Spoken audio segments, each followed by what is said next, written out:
নমস্কাৰ স্বাগতম জনাইছো এতিয়া বাতৰি ষ্টুডিঅ'ত প্ৰস্মিতা গোস্বামী এটা সাহস বিতং বাতৰি মণিপুৰৰ নিশা ভয়াবহ এম্বুছ নিহত হৈছে তিনিজনকৈ অসম ৰাইফলছৰ জোৱান নিহত এজন জোৱানৰ ঘৰ হৈছে বৰপেটাত নিহত বৰপেটাৰ প্ৰণয় কলিতা নামৰ হাবিলদাৰজন আন দুজন ৰাইফল মেথনা কন্যাক ৰতন চালান আহত হৈছে আন পাঁচজনকৈ জোৱান চান্দেৰ জিলাৰ চাপি কাৰুং থানাৰ অন্তৰ্গত জুংটুঙত এই ঘটনা উগ্ৰপন্থী বিৰোধী অভিযানত ব্যস্ত থাকোতে এম্বুছ উগ্ৰপন্থী সংগঠন PLA এই আক্ৰমণ কৰাৰ সন্দেহ পুনৰ জনাও যে মণিপুৰৰ নিশা ভয়াবহ এম্বুছ য'ত ইতিমধ্যে অসম ৰাইফলছৰ তিনিজনকৈ জোৱান ইতিমধ্যে নিহত হৈছে নিহত এজন জোৱানৰ ঘৰ বৰপেটাত নিহত বৰপেটাৰ প্ৰণয় কলিতা নামৰ হাবিলদাৰ আন দুজন ৰাইফলমেন মেথনা কন্যাক আৰু ৰতন চালান আহত হৈছে আন পাঁচজনকৈ জোৱানো চান্দেৰ জিলাৰ চাপি কাৰুং থানাৰ অন্তৰ্গত জুংটুঙত এই ঘটনাটি সংঘটিত হৈছে উগ্ৰপন্থী বিৰোধী অভিযানত ব্যস্ত থাকোতে এম্বুছৰ ঘটনা উগ্ৰপন্থী সংগঠন PLA এই আক্ৰমণ কৰাৰ সন্দেহ কৰা হৈছে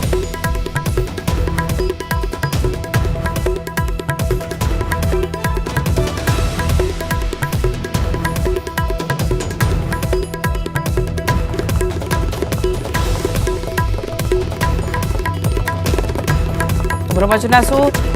এম্বুছৰ ঘটনা য'ত ইতিমধ্যে PLA জড়িত থকাৰ সন্দেহ কৰা হৈছে PLA এই আক্ৰমণ সংঘটিত কৰাৰ সন্দেহ কৰা হৈছে যদিও উগ্ৰপন্থী সংগঠনে বৰ্তমানলৈকে এই এম্বুছৰ দায়িত্ব স্বীকাৰ কৰা নাই কিন্তু আমি জনাওঁ যে মণিপুৰৰ নিশা এই ভয়াবহ এম্বুছৰ তিনিজনকৈ অসম ৰাইফলছৰ জোৱান ইতিমধ্যে নিহত হৈছে য'ত এজন জোৱান বৰপেটাৰ বুলি জানিব পৰা গৈছে নিহত বৰপেটাৰ প্ৰণয় কলিতা নামৰ হাবিলদাৰজন আৰু ইতিমধ্যে আন দুজন নিহত হৈছে ৰাইফলমেন মেথনা কন্যাক আৰু ৰতন চালান আন পাঁচজনকৈ জোৱানো ইতিমধ্যে আঘাতপ্ৰাপ্ত হৈছে এম্বুছত চান্দেৰ জিলাৰ চাপি কাৰুং থানাৰ অন্তৰ্গত জুংটুঙত এই এম্বুছ উগ্ৰপন্থী বিৰোধী অভিযানত ব্যস্ত থাকোতে এই এম্বুছৰ ঘটনা উগ্ৰপন্থী সংগঠন PLA এই আক্ৰমণ কৰাৰ সন্দেহ কৰা হৈছে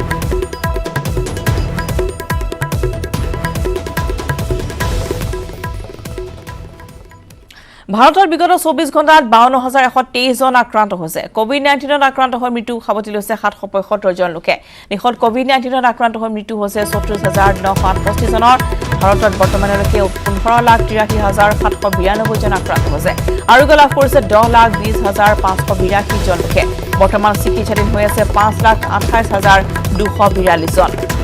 জনাও বিগত 24 ঘণ্টাত ভাৰতত 52,123 জন আক্ৰান্ত হৈছে কোভিড-19ত আক্ৰান্ত হৈ মৃত্যুমুখত পৰিছে 775 জন লোকে দেশত কোভিড-19ত আক্ৰান্ত হৈ মৃত্যু হৈছে 34,968 জন লোকৰ বৰ্তমানলৈকে ভাৰতত 15,83,792 জন আক্ৰান্ত হৈছে আৰোগ্য লাভ কৰিছে 10,20,582 জন লোকে চিকিৎসাধীন হৈ আছে 5,28,242 জন লোক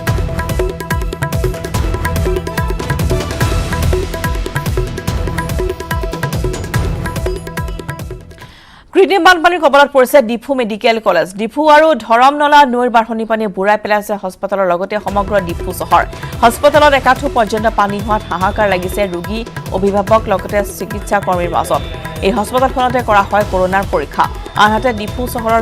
কমিছে কৃত্ৰিম বানপানী বুধবাৰে প্ৰতিটো ৱাৰ্ডৰ কেইবাটাও পৰিয়ালৰ ঘৰত সোমাইছিল পানী হঠাতে অহা বানে হাহাকাৰ অৱস্থাৰ সৃষ্টি কৰিছে অঞ্চলবাসীৰ মাজত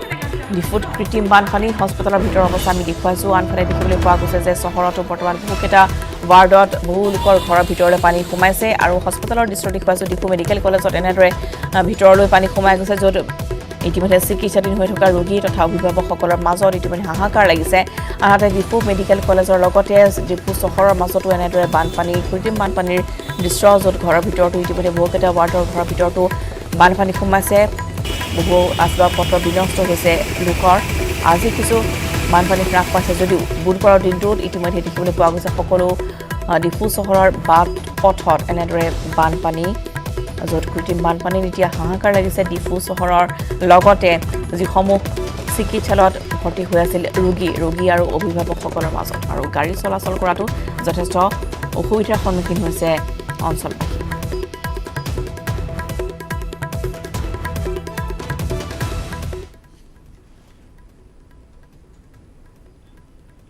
ফলে শনিবাৰৰ পৰা দেশত বলবৎ হ'ব আনলক 3 তৃতীয় পৰ্যায়ৰ আনলকত সান্ধ্য আইন প্ৰত্যাহাৰ কৰা হৈছে কেন্দ্ৰীয় গৃহ মন্ত্ৰালয়ে জাৰি কৰিছে আনলক 3 নিৰ্দেশনা 5 আগষ্টৰ পৰা খুলিব জিম আৰু যোগ কেন্দ্ৰ থাকিব বহু বাধা নিষেধ সীমিত পৰিসৰত চলিব পাৰিব আন্তঃৰাষ্ট্ৰীয় যাত্ৰীবাহী বিমান সামাজিক দূৰত্ব মানি স্বাধীনতা দিৱস পালনৰ অনুমতি 31 আগষ্টলৈ বন্ধ থাকিব বিদ্যালয় আৰু মহাবিদ্যালয় cinema hall swimming pool coaching centre বন্ধ থাকিব মনোৰঞ্জন পাৰ্ক প্ৰেক্ষাগৃহ ওয়াইন বাৰ পাতিব নোৱাৰিব কোনো সামাজিক ৰাজনৈতিক অনুষ্ঠান আনলক 3 বন্ধ থাকিব মেট্ৰো ৰেল সেৱা কন্টেইনমেন্ট জোনত বাহাল থাকিব কঠোৰ লকডাউন কন্টেইনমেন্ট জোনৰ বাহিৰতে অধিক শিথিলতা থাকিব শনিবাৰৰ পৰা দেশত আনলক 3 বলবৎ হ'ব তৃতীয় পৰ্যায়ৰ এই আনলকত ফাইন প্ৰত্যাহাৰ কৰা হৈছে কেন্দ্ৰীয় গৃহ মন্ত্ৰণালয়ে আনলক 3 এই নিৰ্দেশনা জাৰি কৰিছে 5 আগষ্টৰ পৰা দীৰ্ঘদিন ধৰি বন্ধ হৈ থকা জিম আৰু যোগ কেন্দ্ৰসমূহ খুলিব পাৰিব কিন্তু তাৰ মাজতো কিছু বাধা থাকিব অৰ্থাৎ বিশেষ নীতি নিৰ্দেশনাৰ মাজেৰেহে যোগ কেন্দ্ৰ বা জিম খুলিব থাকিব বহু নিষেধ লগতে সীমিত পৰিসৰত আন্তঃৰাষ্ট্ৰীয় যাত্ৰীবাহী বিমান চলাচল কৰিব বেছি দূৰলৈ নহয় সীমিত পৰিসৰৰ ভিতৰতে আন্তঃৰাষ্ট্ৰীয় বিমান চলাচল কৰিব পাৰিব সামাজিক দূৰত্ব মানি চলিব লাগিব লগতে স্বাধীনতা দিৱস পালনৰ ক্ষেত্ৰতো কিছু বাধা থাকিব অৰ্থাৎ কিছু নীতি নিৰ্দেশনা থাকিব 31 আগষ্টলৈকে বন্ধ থাকিব বিদ্যালয় মহাবিদ্যালয় cinema hall swimming pool coaching centre বন্ধ থাকিব মনোৰঞ্জন পাৰ্ক প্ৰেক্ষাগৃহ ওয়াইন বাৰ পাতিব নোৱাৰিব কোনো সামাজিক ৰাজনৈতিক অনুষ্ঠান আনলক 3 বন্ধ থাকিব মেট্ৰো ৰেল সেৱা কন্টেইনমেন্ট জোনত বাহাল থাকিব কঠোৰ লকডাউন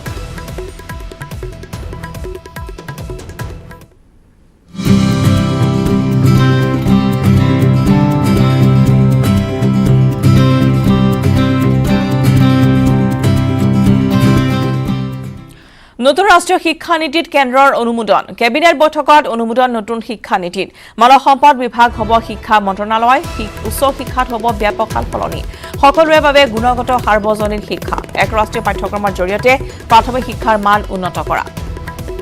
নতুন ৰাষ্ট্ৰীয় শিক্ষা নীতিত কেন্দ্ৰৰ অনুমোদন কেবিনেট বৈঠকত এই অনুমোদন দিয়া হৈছে শিক্ষা নীতিত মানৱ সম্পদ বিভাগ হ'ব শিক্ষা মন্ত্ৰালয় উচ্চ শিক্ষাত হ'ব ব্যাপক সালসলনি সকলোৰে বাবে গুণগত সাৰ্বজনীন শিক্ষা এক ৰাষ্ট্ৰীয় পাঠ্যক্ৰমৰ জৰিয়তে প্ৰাথমিক শিক্ষাৰ মান উন্নত কৰা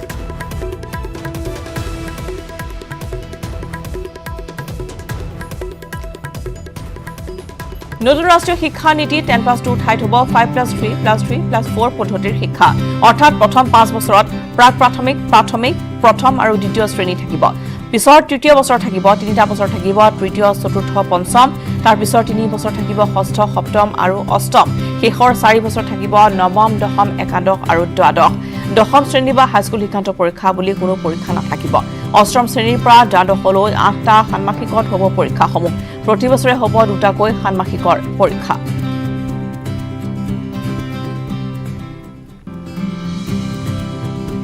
নতুন ৰাষ্ট্ৰীয় শিক্ষা নীতি স্নাতকৰ পাঠ্যক্ৰম সৰ্বমুঠ 4 বছৰৰ হ'ব কিন্তু বিভিন্ন পৰ্যায়ত এই পাঠ্যক্ৰম এৰিব পাৰিব অৰ্থাৎ মাল্টিপল এক্সিট বা বহুতৰপীয়া প্ৰস্থান ব্যৱস্থা থাকিব প্ৰথম এবছৰত এৰিলে পাব সাৰ্টিফিকেট দ্বিতীয় বছৰত এৰিলে পাব ডিপ্লোমা তৃতীয় বছৰত এৰিলে পাব ডিগ্ৰী আধৰুৱা স্নাতক শিক্ষা পুনৰ কৰিব পাৰিব সম্পূৰ্ণ প্ৰথম বছৰত শিক্ষা এৰিলে দ্বিতীয় বছৰৰ পৰা নতুনকৈ শিক্ষা আৰম্ভ কৰিব পাৰিব যতেই এৰে তাৰ পৰাই পুনৰ আৰম্ভ কৰিব পাৰিব শিক্ষা স্নাতকৰ চতুৰ্থ বছৰটো হ'ব গৱেষণামূলক অধ্যয়ন মহাবিদ্যালয়ত নামভৰ্তিৰ কাৰণে দিব লাগিব প্ৰৱেশ পৰীক্ষা গোটেই দেশতে হ'ব একেটাই মহাবিদ্যালয় প্ৰৱেশ পৰীক্ষা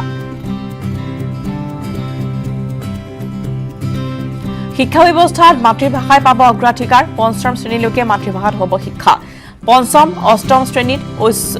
ইংৰাজী ঐচ্ছিক বিষয় হিচাপে থাকিব আধুনিক ভাৰতীয় ভাষা আঞ্চলিক ভাষা সংস্কৃত ভাষাক দিয়া হ'ব গুৰুত্ব গঠন হ'ব ভাৰতীয় অনুবাদ আৰু ব্যাখ্যা প্ৰতিষ্ঠান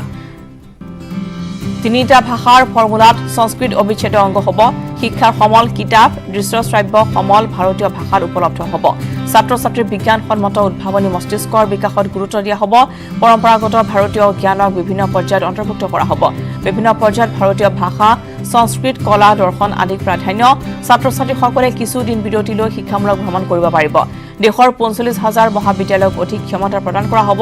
এটা 4 বছৰীয়া বিএড পাঠ্যক্ৰমো আৰম্ভ কৰা হ'ব নতুন শিক্ষা নীতিত আৰু বহুকেইটা ক্ষেত্ৰত কৰা হৈছে গুৰুত্বপূৰ্ণ সালসলনি শিক্ষকৰ বাবে জৰুৰী হ'ব 4 বছৰীয়া বিএড ডিগ্ৰী উচ্চ শিক্ষাৰ বাবে গঠন হ'ব সৰ্বভাৰতীয় উচ্চ শিক্ষা আয়োগ মেডিকেল আৰু আইনৰ শিক্ষা উচ্চ শিক্ষা আয়োগৰ আওতাৰ বাহিৰত থাকিব পাঠ্যক্ৰম আৰু সহপাঠ্যক্ৰম বা অতিৰিক্ত পাঠ্যক্ৰম বুলি কোনো পাৰ্থক্য নাথাকিব সকলো বিষয় বিদ্যালয় শিক্ষাৰ ভিতৰতে সামৰি লোৱা হ'ব মহাবিদ্যালয় বিশ্ববিদ্যালয়ৰ নামভৰ্তিৰ বাবে বছৰত দুবাৰকৈ পৰীক্ষা পাতিব নেশ্যনেল টেষ্টিং এজেন্সিয়ে এফিলিয়েটেড কলেজ বুলি কোনো কলেজ নাথাকিব 15 বছৰৰ ভিতৰত সকলো এফিলিয়েটেড কলেজ স্বতন্ত্ৰ হ'ব আৰু নিজে ডিগ্ৰী প্ৰদান কৰিব পাৰিব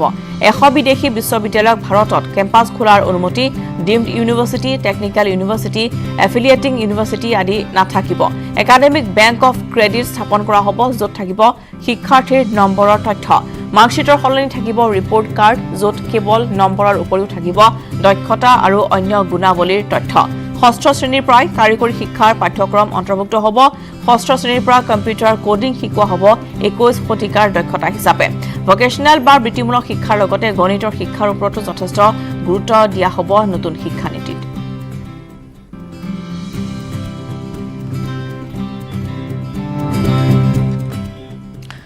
অন্যান্য খবৰ মাছলৈ ইছলাম ধৰ্মী লোকসকলৰ ঈদলৈ মাজত মাথো এটা দিন বাকী ঈদুল জুহাৰ সমূহীয়া নামাজত নিষেধাজ্ঞা দৰং জিলা প্ৰশাসনৰ এই সন্দৰ্ভত উপায়ুক্ত দিলীপ কুমাৰ বৰাৰ সৈতে জিলাখনৰ ঈদগাহ কমিটিৰ বিষয়ববীয়াৰ বৈঠক অনুষ্ঠিত হয় কৰোনা ভাইৰাছৰ প্ৰতি লক্ষ্য ৰাখি উপায়ুক্তগৰাকী পবিত্ৰ ঈদৰ দিনা সমূহীয়া নামাজ অনুষ্ঠিত কৰাৰ পৰা বিৰত থাকি ঘৰে ঘৰে নামাজ পঢ়িবলৈ ইছলাম ধৰ্মাৱলম্বী লোকসকলক আহ্বান জনায় নিষেধাজ্ঞা অনুসৰি ধৰ্মীয় উপাসনাস্থলীত 5 জনতকৈ বেছি লোকৰ সমাগম হ'ব নোৱাৰিব সকলো ধৰ্মীয় আৰু ৰাজনৈতিক জনসমাগমৰ ক্ষেত্ৰতো নিষেধাজ্ঞা আৰোপ কৰা হৈছে জিলাখনত বৰ্তমানো অব্যাহত আছে 144 ধাৰা দৰঙৰ পৰা নৱজ্যোতি মহন্তৰ প্ৰতিবেদন নিশ্চয়কৈ সমাগত ইছলাম ধৰ্মীয় লোকসকলৰ পবিত্ৰ ঈদ আৰু ঈদক লৈ প্ৰস্তুতি চলাইছে ইছলাম ধৰ্মীয় লোকসকলে তেনে সময়তে যি কৰোনা মহামাৰীৰ কাৰণে লকডাউন চলি আছে আৰু বিভিন্ন নিৰ্দেশনা দি আছে চৰকাৰৰ ফালৰ পৰা আমি উপস্থিত আছোঁ দৰং জিলাৰ উপায়ুক্তগৰাকীৰ সৈতে নতুন নিৰ্দেশনা কি দিয়া হৈছে সেই বিষয়ে আমি তেওঁৰ সৈতে কথা পাতি যত্ন কৰিম ছাৰ যিহেতু ঈদ সমাগত ঈদক লৈ ইতিমধ্যে প্ৰস্তুতি চলাইছে ইছলাম ধৰ্মীয় লোকসকলে কি নিৰ্দেশনা আপোনালোকৰ থাকিব জিলাখনত আমাৰ ষ্টেট ডিজাষ্টাৰ অথৰিটিৰ পৰা যোৱা কালিলৈকে আমাৰ যি নিৰ্দেশনা আছিলে এই নিৰ্দেশনা অনুসৰি মছজিদত বা ৰাজহুৱা ঈদগাহ ময়দানত 3 জনতকৈ অধিক লোক সমবেত হ'ব নোৱাৰে আৰু নামাজ নপঢ়াৰ কথা সিদ্ধান্ত আছিলে আমি সেই মৰ্মে যোৱাকালি আমাৰ ইয়াতে দৰং জিলাৰ বিভিন্ন ঈদগাহ সমিতিৰ বিষয়ববীয়াসকলৰ লগত আমি ইয়াত একগোট হওঁ আৰু তেওঁলোকৰ আলোচনা বিলোচনা কৰি সেই চৰকাৰৰ নীতিসমূহ যি আমাক বান্ধি দিছে সেইমতে আমি ঈদ পালন কৰিবৰ কাৰণে আমি যা যোগাৰ কৰিছে তেওঁলোকে আৰু প্ৰশাসনক সহায় কৰিম বুলি প্ৰতিশ্ৰুতি দিছে কিন্তু অলপতে আমি এখন চিঠি পাইছোঁ WT মেছেজ যে এতিয়া 3 জনৰ ঠাইত এতিয়া 5 জন মানে 1+4 মানে টু বি কৈছে যে নামাজ shall be perform 1+4 worship in a মছজিদ অৰ ঈদগাহ মানে এতিয়া 5 জনতকৈ অধিক নোৱাৰে এইখিনি কথা আমাৰ সিদ্ধান্ত হৈছে যিহেতু আমাৰ দৰং জিলাত ইতিমধ্যে কোভিড ৰোগীৰ সংখ্যা 1065 জন আজিৰ তাৰিখত গতিকে আমি অলপ সকলোৱে সাৱধানে থকা ভাল ছ'চিয়েল ডিষ্টেঞ্চিং কৰি থকা ভাল আৰু মই অতিকৈ ভাল পাইছোঁ যে যিসকল ইছলাম ধৰ্মী লোক দৰং জিলাৰ তেওঁলোক যথেষ্ট সচেতন আৰু এই অতিমাৰীৰ বিৰুদ্ধে তেওঁলোকে সংঘবদ্ধভাৱে যুঁজিছে আগতো এটা ঈদ গৈছে তেওঁলোকে সেই চৰকাৰৰ নীতি অনুসৰি তেওঁলোকে ছ'চিয়েল ডিষ্টেঞ্চিং মেইনটেইন কৰি পেলাই ঈদগাহসমূহত বা তেওঁলোকৰ মছজিদত কোনো তেনেকুৱা বেছি মানুহ ভিৰ ভাৰ কৰি পেলাই নামাজ পঢ়া নাই এইবাৰো নপঢ়িব বুলি মই আশা ৰাখিছোঁ আৰু তেওঁলোকে আমাক যিহেতু কথা দিছে আৰু তেওঁলোকৰ যি আমাৰ লগত সহযোগিতা আমি সঁচাকৈ এইটো বৰ আদৰণীয় আৰু আনকি তেওঁলোকে এইটো কালি সিদ্ধান্ত লৈছে যে এবাৰ কোৰবানীসমূহ যিহেতু ৰাজহুৱা কোৰবানী নহ'ব তেওঁলোকে ব্যক্তিগতভাৱে যদি কোনোবা কোৰবানী দিয়ে এইটো নিজৰ ঘৰতে কৰিব আৰু যাতে কোনো ধৰণৰ শান্তি বিনষ্ট নহয় সেই সকলো কথাই তেওঁলোকে নিয়ম মানি চলিব 144 যেটো চলি আছিলে হয় 144টা চলি আছে আমি এই 144টা আমাৰ ভাল থাকিব মহানগৰ নিউ গুৱাহাটী ৰেল আৰক্ষীৰ অভিযানত ট্ৰাক সহ উদ্ধাৰ চুৰি হোৱা 17টা ফ্ৰিজ বৰপেটাৰ কলগছিয়াৰ পৰা নিউ গুৱাহাটী ৰেল আৰক্ষীয়ে উদ্ধাৰ কৰিছে ফ্ৰিজ ভৰ্তি ট্ৰাকখন মহানগৰ নিউ গুৱাহাটীৰ বিজি ইয়াৰ্ডৰ পৰা চুৰে উদ্ধাৰ কৰিছে 18টাকৈ ফ্ৰিজ ভৰ্তি ট্ৰাকখন ৰেল আৰক্ষীয়ে গ্ৰেপ্তাৰ কৰিছে বৰপেটাৰ ডিম্পল আলী আৰু বাটেন আলী নামৰ 2 গভাই চোৰক উল্লেখযোগ্য যে 25 জুলাইত বাহনখনৰ গৰাকীয়ে চালক আজমল আলীয়ে মালবাহী ট্ৰেইনৰ পৰা 18টা ৱৰ্লপুল কোম্পানীৰ ফ্ৰিজ লোডিং কৰিছিল। কিন্তু লকডাউনৰ সান্ধ্য চলি থকাৰ বাবে বিজিৰ চেক গেটৰ সমীপৰ পাৰ্কিঙত পাৰ্কিং কৰি থৈ গৈছিল মালসহ ট্ৰাকখন। 26 জুলাইত আজমল হকে ট্ৰাকখন নিবলৈ বিজিৰ পাৰ্কিং স্থানলৈ আহিয়ে যদিও ট্ৰাকখন বিচাৰি নাপায়। তাৰ পিছতেই আজমল হকৰ বাহনখন 18টাকৈ ফ্ৰিজ চুৰি হোৱা সন্দৰ্ভত সামগ্ৰী সৰবৰাহ কৰা প্ৰতিষ্ঠানটোৱে দিয়া অভিযোগৰ ভিত্তিত আৰক্ষীয়ে ট্ৰাক চালক আৰু মালিক আজমল হকক সোধা পোছাৰ বাবে আটক কৰিছিল। ৰেল আৰক্ষীয়ে গোপন সূত্ৰৰ পমখেদি বুধবাৰে বৰপেটাৰ কলকাছিয়াৰ পৰা চুৰি হোৱা ট্ৰাকখনৰ লগতে 17টাকৈ ফ্ৰিজ উদ্ধাৰ কৰিবলৈ সক্ষম হয়। 25 তাৰিখে এইটো গাড়ীখন এৰপৰে চুৰ হৈছিলে। চুৰ হোৱাৰ পিছত আমাৰ আৰক্ষীয়ে তদন্ত কৰি ফেলে তাক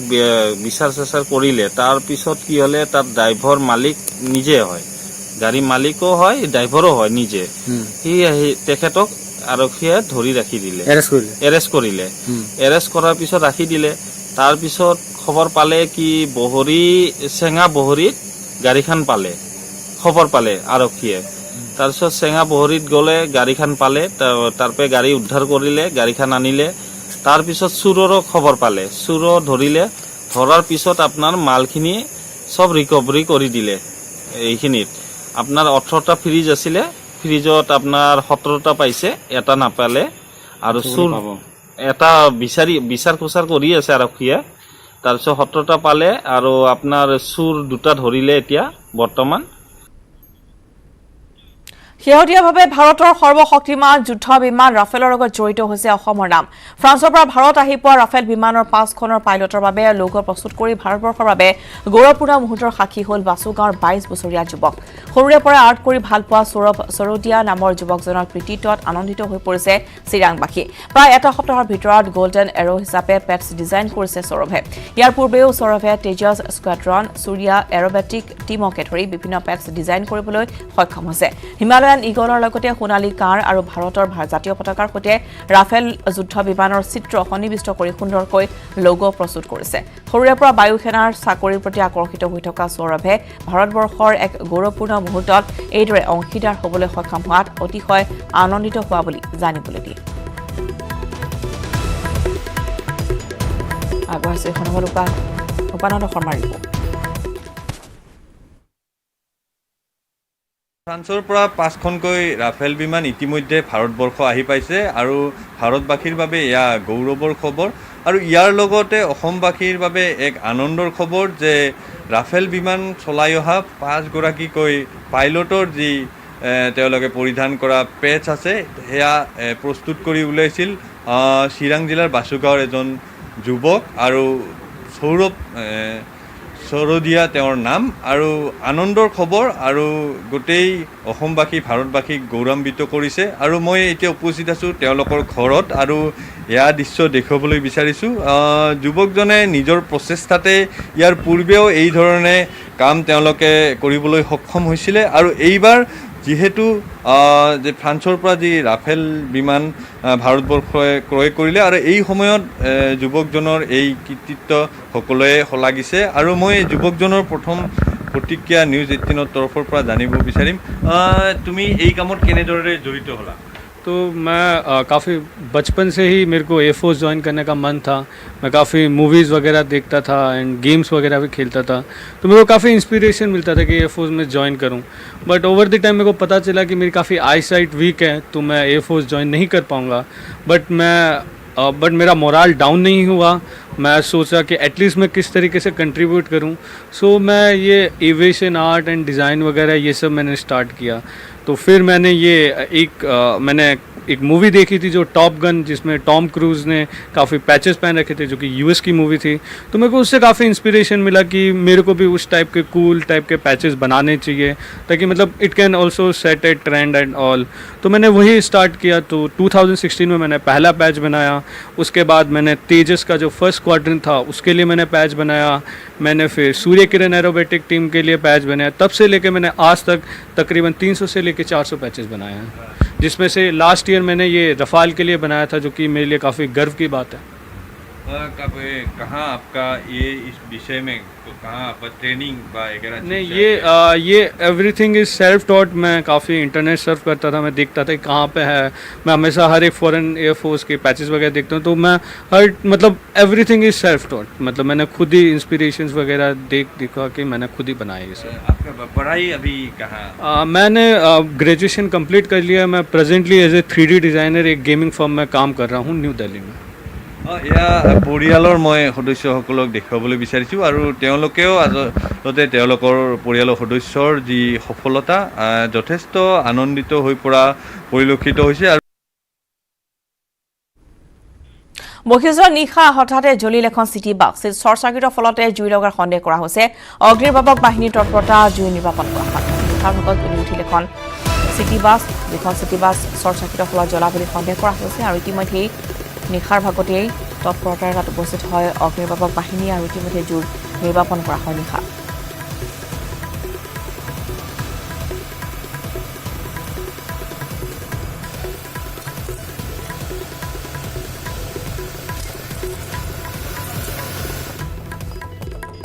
আজিৰ পৰা আৰম্ভ হৈছে আন্তঃজিলা যাতায়াত। 30 আৰু 31 জুলাইত আন্তঃজিলা যাতায়াতৰ অনুমতি প্ৰদান কৰিছে চৰকাৰে। বিশেষকৈ ইছলাম ধৰ্মাৱলম্বী লোকসকলৰ পবিত্ৰ উৎসৱ ঈদ উল আজহাৰ বাবে আন্তঃজিলা যাতায়াতৰ অনুমতি প্ৰদান কৰা হৈছে। বৃহস্পতিবাৰে পুৱাৰ পৰা মহানগৰী ISBT প্ৰায় 50% যাত্ৰীৰে চলিল ESTCৰ বাছ সেৱা। অৱশ্যে যাত্ৰীৰ উপস্থিতিহে দেখা গ'ল সেৰেঙা। একাংশৰ দাবী নৈশ যাতায়াততো দিব লাগে অনুমতি।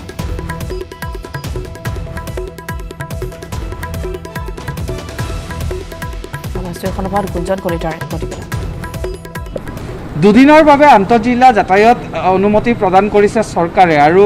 1 তাৰিখে যিহেতু ঈদ উল আজহা, সেয়েহে এই আন্তঃজিলা অনুমতি প্ৰদান কৰা হৈছে। 30 আৰু 31 তাৰিখৰ দিনাখন আন্তঃজিলাৰ অনুমতি দিয়া হৈছে আৰু তাৰ পিছতে এই পৰিৱেশ দেখিবলৈ পোৱা গৈছে গুৱাহাটী মহানগৰীৰ ISBT তেনেধৰণে এতিয়া দূৰণিবতীয়া বাছসমূহ যোৱাৰ বাবে যাত্ৰা কৰাৰ বাবে তেওঁলোক এনেধৰণে প্ৰস্তুত হৈছে। যাত্ৰীসকল এনেধৰণে অপেক্ষা কৰা ইয়াত দেখিবলৈ পোৱা গৈছে। এক্সকিউজ মি, এনেধৰণে তেওঁলোক আছে আৰু এটা কথা কোৱা হৈছে যাতে 50%হে যাত্ৰী যাতে লৈ যায়। গতিকে এই বাছখনৰ ক্ষেত্ৰত কেনেধৰণৰ বিশেষ ব্যৱস্থা মই এওঁলোকৰ পৰা জানিবলৈ চেষ্টা কৰিম। আপোনালোকৰ বাছখন ক'লৈকে যাব? আমাৰ বাছখন তিনিচুকীয়ালৈকে যাব। তিনিচুকীয়া। এতিয়া এইকেইদিনত বাছ সেৱাটো বন্ধ হৈ আছে, আজি দুদিনৰ বাবে খুলি দিছে। আপোনালোকৰ সুবিধা অসুবিধা কেনেকুৱা কি হৈছে? আমাৰ এটাতো এতিয়া লকডাউন বুলি এটা খুবেই অসুবিধা, কিন্তু আজি 10 দিনৰ মূৰত যাব ওলাইছোঁ। ইয়াৰ পৰা গাড়ী হিচাপত খুলিছে 10 দিনৰ মূৰত। আৰু এতিয়াতো পেচেঞ্জাৰ আমাৰ চব ছ'চিয়েল ডিষ্টেঞ্চ,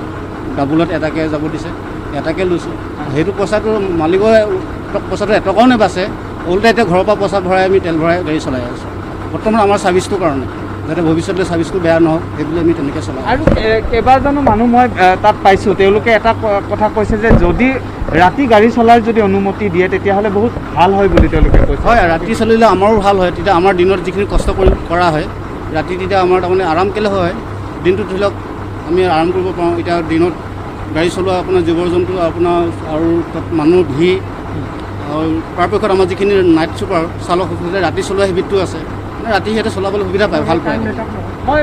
মই ধন্যবাদ জনাইছোঁ। আৰু এবাৰ মই ভিতৰৰ যদি পৰিৱেশ মই দেখুৱাই ল'ব পাৰোঁ, কাৰণ তেওঁলোকে কৈছে যে সামাজিক দূৰত্বৰ বাবে তেওঁলোকে 50% যাত্ৰীৰ ইয়াত যাত্ৰা কৰাৰ বাবে তেওঁলোকে অনুমতি দিছে। আৰু এই দৃশ্য মই কেমেৰা পাৰ্চন নিতুলৰ সহযোগত দেখুৱাইছোঁ ভিতৰ ভাগৰ দৃশ্য। আৰু বিশেষকৈ ঈদৰ কাৰণে এই দুদিনত আন্তঃজিলাৰ যাতায়াত যিহেতু বন্ধ হৈ আছিল, এই সুবিধা খুলি দিয়া হৈছে। আৰু পৰৱৰ্তী সময়ত অৱশ্যে মানুহখিনি যিসকল ঈদৰ বাবে ঘৰলৈকে গৈছে বা এই অনুমতি দিয়াৰ লগে লগে যিসকলে আন্তঃজিলা যাতায়াত কৰিছে তেওঁলোকে যাতে উভতি আহিব পাৰে তাৰ বাবেও বিশেষ ব্যৱস্থা সম্ভৱতঃ বা নিশ্চয়কৈ গ্ৰহণ কৰিব চৰকাৰে, আৰু সেই নিৰ্দেশনালৈ অপেক্ষা কৰিব লাগিব। কিন্তু এই মুহূৰ্তত কথাটো হৈছে যে গুৱাহাটী মহানগৰীৰ ISBTৰ পৰা আন্তঃজিলা যাতায়াতৰ বাবে আজিৰ দিনটোত 52খন আৰু কাইলৈৰ দিনটোত 53খন বাছ চলাচল কৰিব।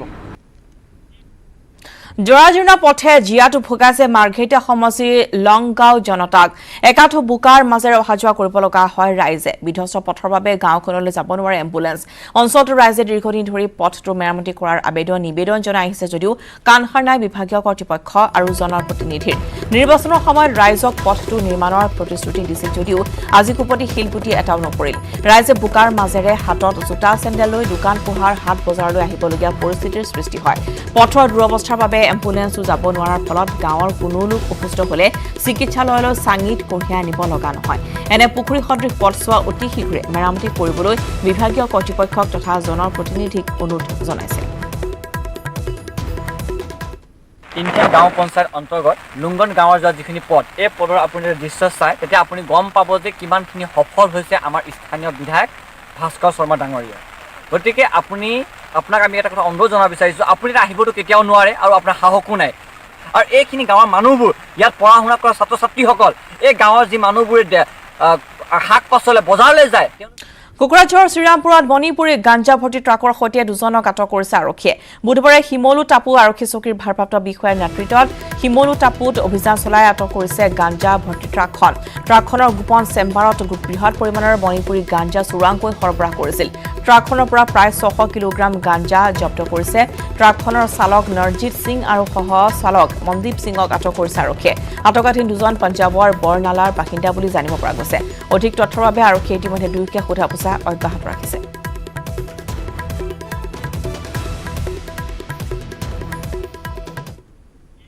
পবিত্ৰ ঈদলৈ মাজত মাত্ৰ এটা দিন শনিবাৰে ৰাজ্যজুৰি উদযাপন কৰা হ'ব ত্যাগ আৰু ভাতৃত্ববোধৰ উৎসৱ পবিত্ৰ ঈদুল জুহা কৰোনা আতংকৰ মাজতে এতিয়া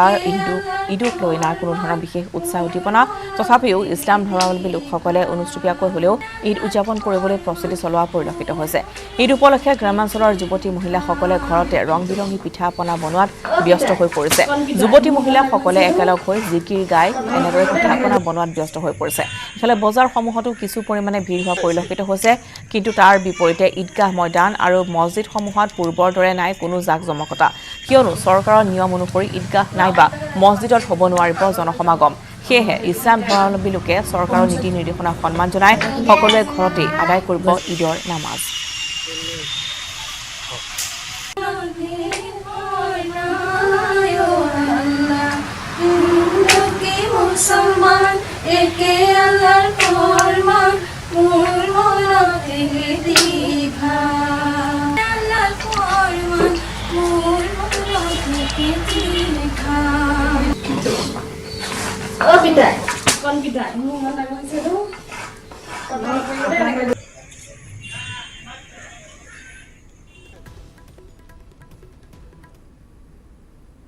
মহামাৰীৰ কাৰণে চৰকাৰেও আমাক নিৰ্দেশনা দিছে আৰু হজৰত মুহাম্মদ সাল্লাল্লাহু আলাইহি ওয়াসাল্লামে কৈছে যদি দেশত মহামাৰী লাগে এইখন দ্বিতীয় কোনো গাঁৱত যদি মহামাৰী লাগে তেতিয়াহ'লে নিজৰ গাঁওখন এৰি দ্বিতীয় গাঁওখনত নাযাবা আৰু নিজৰ গাঁৱত যদি লাগে ঘৰৰ পৰা নলিয়াবা ঠিক তদ্ৰুপ চৰকাৰেও সেই তেনেকৈ নিৰ্দেশনা দিছে আৰু সেই নিৰ্দেশনাক আমি আদৰণি জনাইছোঁ আৰু যাতে আমি ৰাইজক আহ্বান জনাইছোঁ যাতে ঈদগাহত আহি ভিৰ বাৰ কৰোনাৰ কৰাল গ্ৰাসত সমগ্ৰ বিশ্ববাসী প্ৰভাৱ পৰিছে সকলো উৎসৱ পাৰ্বণত চৰকাৰী নীতি নিৰ্দেশনাক স্বাগতম জনাইছে ইছলাম ধৰ্মাৱলম্বী লোকসকলে 1 আগষ্টত ইছলাম ধৰ্মাৱলম্বী লোকসকলৰ পবিত্ৰ ঈদুল জুহা উৎসৱ কৰোনাৰ বাবে সকলোৱে পালন কৰিছে চৰকাৰী নীতিৰ নিৰ্দেশনা ব্যতিক্ৰম নহয় ধুবুৰী জিলা তামাৰহাট অঞ্চলটোৰ হাতীধুৰা জামে মছজিদ কমিটিয়ে সকলো ঈদগাহ কমিটি আৰু ইছলাম ধৰ্মাৱলম্বী লোকসকলৰ প্ৰতি নিৰ্দেশনা জাৰি কৰিছে চৰকাৰী নিৰ্দেশনা মানিবলৈ বুধবাৰে তামাৰহাট থানা আৰক্ষী কমিটিৰ উদ্যোগত সকলো দল সংগঠন গাঁওৰক্ষী বাহিনী সচেতন ব্যক্তিসকলক লৈ এখন সজাগতা সভা অনুষ্ঠিত হয় সভাত চৰকাৰে ঈদ পালনৰ ক্ষেত্ৰত বলবৎ কৰা নিৰ্দেশনা পালন কৰিবলৈ আহ্বান জনায়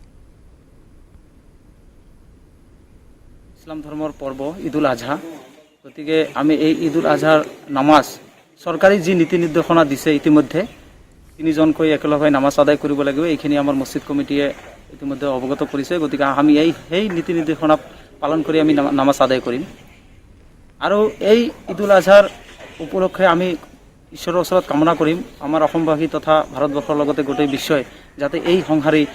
কোভিড-19 পৰা সকলোৱে মুক্তি পায় আৰু চকুৰ বাতৰি লৈছো এটি বিৰতি ওডিএছ বাতৰি মাছলৈ কাৰ্বি আংলং জিলাৰ হাওৰাঘাটত আজি দ্বিতীয় দিনা অব্যাহত আছে বাঘৰ আতংক চৌদিশা অব্যাহত থকা বানৰ সংহাৰ আৰু কৰোণাতংকৰ মাজতে বুধবাৰে হাওৰাঘাটত ওলাই হঠাতে বাঘ হাওৰাঘাটৰ যমুনা গাঁৱত বুধবাৰে পুৱাৰে পৰা এটা বাঘে সন্ত্ৰাস চলাই পথাৰত কঠীয়া ৰুই থাকোঁতেই বাঘৰ অতৰ্কিত আক্ৰমণত গুৰুতৰভাৱে আহত হয় গাঁওখনৰ জিতিয়ান খাকলাৰী নামৰ এজন কৃষক আহত জিতিয়ান খাকলাৰীক লগে লগে হাওৰাঘাটস্থিত চৰকাৰী চিকিৎসালয়লৈ আনি প্ৰাথমিক চিকিৎসা প্ৰদান কৰা হয় যদিও আহত জিতিয়ান খাকলাৰীক সম্প্ৰতি উন্নত চিকিৎসাৰ বাবে নগাঁৱলৈ প্ৰেৰণ কৰা হৈছে বাঘটোৰ সন্ধানত বন বিভাগে ড্ৰোন ব্যৱহাৰ কৰিছে যদিও সফল হোৱা নাই অতুৎসাহী কিছুমানে আকৌ গছত উঠি বিচাৰিছে বনৰচাক বানৰ সংহাৰৰ বাবে বাঘটো ওখ ঠাই বিচাৰি কাৰ্বি পাহাৰলৈ যোৱাৰ সন্দেহ কৰা হৈছে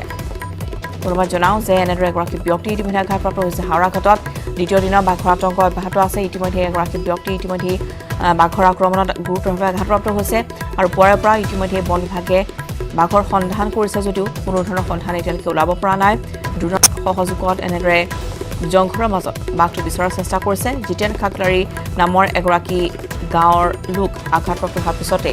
বৰ্তমান হাওৰাঘাটস্থিত চৰকাৰী চিকিৎসালয়লৈ আনি প্ৰাথমিক চিকিৎসা প্ৰদান কৰা হৈছে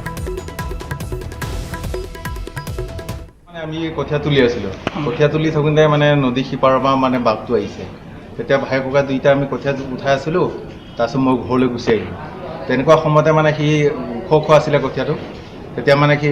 বাঘটো পাৰ হৈ আহি হঠাৎ সিও ওলাই দিলে তেতিয়া আহি পেলাই মানে আক্ৰমণ কৰিলে সন্মুখাসন্মুখী হৈ গ'ল এতিয়া এনেই বুকুত কামুৰিছে এনেকৈ গালখন ফালি গৈছে আৰু এনেকুৱা বাহুত চকুত এইখিনি কাণত এনেকুৱা ফাটি গৈছে মাথাত বাঘটো ডাঙৰে হ'ব এনেকৈ গৰু এটা সমান হ'ব এটাই লকডাউনৰ সময়ত যোৰহাটৰ এজন ছাত্ৰৰ অনন্য প্ৰয়াস পেলনীয়া সামগ্ৰীৰে সাজি উলিয়াইছে আলোকসজ্জা ছাত্ৰজনৰ হাতৰ পৰশত প্ৰাণ পাই উঠিছে মৃন্ময় মূৰ্তি যোৰহাটৰ মেলেং গাঁৱৰ কিশোৰজনৰ নাম হৈছে নয়নজ্যোতি দাস সৰুৰে পৰাই সৃষ্টিশীল কামেৰে নিজকে পৰিচয় দিয়া নয়নজ্যোতিয়ে দীৰ্ঘদিনীয়া লকডাউনৰ সময়ছোৱাত এক প্ৰকাৰ নিশ্চিত কৰিলে ভৱিষ্যত জীৱিকাৰ উপায় নয়নজ্যোতিয়ে তৈয়াৰ কৰা নানা মূৰ্তি আলোকসজ্জাসমূহে আকৰ্ষণ কৰিছে সকলোকে আচলতে এই থাৰ্মকলসমূহ মাছৰ গাড়ীৰ লগত আহে মই সেইসমূহ বিচাৰি আনি তাৰ পৰা বিভিন্ন ধৰণৰ মূৰ্তি বনোৱাৰ লগতে এইবোৰ চৰাই সজা আৰু বিভিন্ন ধৰণৰ চৰাই আৰু বিভিন্ন ধৰণৰ গছ গছনি বনাই ঘৰত সজাবৰ বাবে বনাইছোঁ যিহেতু ই এটা আৱৰ্জনা যাতে ই পলিউশ্যনৰ সৃষ্টি নকৰক তাৰ বাবে মই এই পদক্ষেপটো হাতত লৈছোঁ যাতে এই বস্তুসমূহ লুইতৰ পানী শুকাল খুলিল লকডাউন কিন্তু কুম্ভকৰ্ণ নিদ্ৰা থকা জল পৰিবহণ বিভাগৰ বিষয়া অভিযন্তাহে সাৰ পোৱা নাই যাৰ বাবে গুৱাহাটীমুখী জৰুৰী সেৱাৰ লোকসকল সন্মুখীন হৈছে ভীষণ অসুবিধাৰ লুইতৰ জলপৃষ্ঠ বিপদ সীমা অতিক্ৰমৰ পূৰ্বে তৎকালীনভাৱে বন্ধ কৰা হৈছিল ফেৰী সেৱা এফালে ফেৰী সেৱা বন্ধ আনফালে বন্ধ কৰা হৈছে এএছটিচি বাছ সেৱা লগতে ব্যক্তিগত বাহন আৰু সময়ত অফিচ কাছাৰীত উপস্থিত হ'ব নোৱাৰিলে চাকৰি যোৱাৰ ভয় শীঘ্ৰে ফেৰী সেৱা নিয়মীয়া কৰাৰ দাবী জনাইছে ভুক্তভোগী ৰাইজে পানী যিমান পানী ইমান হোৱা নাই ইমান এইখিনি পানীত জাহাজ বনায় কাৰণ সিহঁতৰ কাৰণ হ'ল কি জাহাজকেইখন গোটেই ফুটা গোটেইকেইখন জাহাজ মামৰে ধৰি ফুটা লাগিছে সেই জাহাজ ইপিনে আহিব নোৱাৰে আৰু ইঞ্জিনটোতো কিমান পুৰণা জানেই নতুন জাহাজ এটা ঘাটতো নাই একচুৱেলি সিহঁতে কি কৰে জাহাজকেইখন ৰং কৰে সুধা ইঞ্জিনৰ কাম নকৰে একো নকৰে এতিয়া বাৰিষা হ'ল জাহাজকেইখন বন্ধ কৰিছে সিহঁতে আজাদি আপুনি চাওক যায় এতিয়া তাচ খেলি বহি আছে কোনোবা ক'ৰবাত আমাৰ মানুহ যি হয় হওক ইপিনে STC দি আছিল সেয়াও বন্ধ এতিয়া আমাৰ নৰ্থ গুৱাহাটী মানুহ কেনেকৈ অহা যোৱা কৰিব আৰু তাতকৈ আৰু বেলেগ কম কি আমাৰতো মিনিষ্টাৰৰ বিষয়ে কৈ লাভ নাই তেখেতকনো কি দুখ দিম তেখেতে চব জানে জানিও নাজানা ভাও জুৰি থাকে হঠাৎ ভুটভুটি বন্ধ কৰি দিছে তেল ভৰ্তি টেংকাৰ দুৰ্ঘটনাক লৈ বঙাইগাঁৱৰ চাপ্ৰাকাটা নিশা উত্তপ্ত পৰিস্থিতি তেল ভৰ্তি টেংকাৰ এখন 31 নম্বৰ ৰাষ্ট্ৰীয় ঘাইপথৰ দাঁতিত থকা খাৱৈত পৰি দুৰ্ঘটনাগ্ৰস্ত হয় দুৰ্ঘটনাৰ পিছতে সমগ্ৰ এলেকাটো তেল বিয়পি পৰাত উৎকট গোন্ধই চানি ধৰে লগে লগে অঞ্চলটোৰ লোকসকল ঘৰ দুৱাৰ এৰি নিৰাপদ স্থানলৈ যাবলগীয়া হয় ইফালে দুৰ্ঘটনাৰ পিছতে একাংশ লোকে ওলাই আহি উত্তপ্ত পৰিস্থিতিৰ সৃষ্টি কৰে পশ্চিমবংগৰ হলদিয়াৰ পৰা নুমলীগড়লৈ গেছলিন কঢ়িয়াই লৈ গৈ আছিল টেংকাৰখনে পিছত অগ্নিনিৰ্বাপক বাহিনী আৰু ভাৰতীয় তেল নিগমৰ দল উপস্থিত হৈ বহু সময় চেষ্টা কৰি টেংকাৰখন উঠাই নিবলৈ সক্ষম হয় বেছি সময় মানে 2 ঘণ্টামান হ'ল গাড়ী উল্টিয়া এতিয়ালৈকে মানে এইলা ফায়াৰ ব্ৰিগেড মানে বা ফায়াৰ ব্ৰিগেড যিটো হৈছে কেৰেং আহিছে কেৰেং মানে আনছে খেলা মামাৰ নিচিনা কেৰেং আনছে এখন তাৰপিছত এতিয়া মানে আমাৰ এইখিনি একদম এৰিয়াখিনি নামানেকে একদম গন্ধত থাকিব নোৱাৰা হৈছে মানুহ নাই এটা ঘৰত নাই মানুহ চব কেইটা বাহিৰত ওলাই গৈছে চব মানে ইয়াত থকা নাযায় আৰু মোটামুটি 2.5 ঘণ্টা হ'ব লগালে বিপদজনক হৈ যাব আৰু এনেকা হৈ আছে কেনেকৈ এক্সিডেণ্ট হ'ল টেংকাৰখন এক্সিডেণ্ট কোনো নাই নিজে ড্ৰাইভাৰ আহি একদম লাহেকৈ উল্টাই দিছে যেনিবা চাইকেল এখন পাল্টিছে বাটত ঠিক সেনেকা এটা চাউণ্ড হৈছে কি কাৰণত এক্সিডেণ্ট হ'ল এক্সিডেণ্ট কোনো নাই কোনো মানুহৰ লগতো হোৱা নাই কোনো গৰু ছাগলৰ লগত কোনো নাই নিজে গাড়ীখন পাল্টি কৰি দিয়ে তেল বিক্ৰী কৰি অহা সম্ভাৱনা নহ'লে কেনেকৈ পাল্টি হ'ব পাৰে আৰু গাড়ীখন পাল্টি হোৱাৰ পিছতো ড্ৰাইভাৰটো একদম পূৰা মদটো ড্ৰিংক একদম পূৰা খাই দাই আহিছে বাছ গাড়ী পানীত পৰি আছে আৰু কেমিকেল কি এটা আনছে পূৰা দুৰ্গন্ধ হৈ আছে একদম ঘৰত থাকিব পৰা নাই মানুহ এনেকা মানুহখিনি চব বাহিৰে বেলেগ ঘৰত পঠাই দিয়া হ'ল গছৰৰ মানুহ এটাও নাই ঘৰত মুখ্যমন্ত্ৰী সৰ্বানন্দ সোণোৱালৰ মাজুলী ভ্ৰমণৰ আজি দ্বিতীয়টো দিন আজি মাজুলী দুখনকৈ আৰক্ষী চকী উদ্বোধন কৰে মুখ্যমন্ত্ৰী সোণোৱালে গড়মূৰ আৰক্ষী চকী আৰু মাজুলী আৰক্ষী চকী উদ্বোধন কৰে মুখ্যমন্ত্ৰীয়ে ইয়াৰ পিছতে মুখ্যমন্ত্ৰীৰ আলোচনাত বহিল মাজুলী জিলাৰ সাংবাদিকসকল সৰ্বানন্দ সোণোৱাল আজি মাজুলী ভ্ৰমণৰ দ্বিতীয়টো দিনৰ এই দৃশ্য আমি দেখুৱাইছোঁ য'ত দ্বিতীয় দিনত আজি মাজুলী দুখনকৈ আৰক্ষী চকী ইতিমধ্যে উদ্বোধন কৰিছে মুখ্যমন্ত্ৰীগৰাকীয়ে গড়মূৰ আৰক্ষী চকী আৰু মাজুলী আৰক্ষী চকী উদ্বোধন কৰিছে মুখ্যমন্ত্ৰীয়ে ইয়াৰ পিছতে মুখ্যমন্ত্ৰীৰে আলোচনাত বহিছে মাজুলী জিলাৰ সাংবাদিকসকল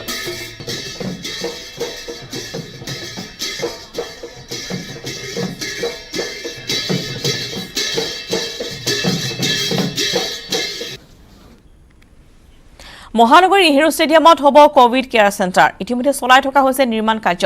850 বিচনাযুক্ত হ'ব নেহেৰু ষ্টেডিয়ামৰ কোভিড কেয়াৰ চেণ্টাৰটি ষ্টেডিয়ামখনৰ মূল খেলপথাৰৰ 4টাকৈ কেন্দ্ৰৰ সমান্তৰালকৈ দেশভক্ত তৰুণৰাম ফুকন আন্তঃদ্বাৰ ক্ৰীড়াংগনতো ৰোগীৰ বাবে থাকিব বিচনা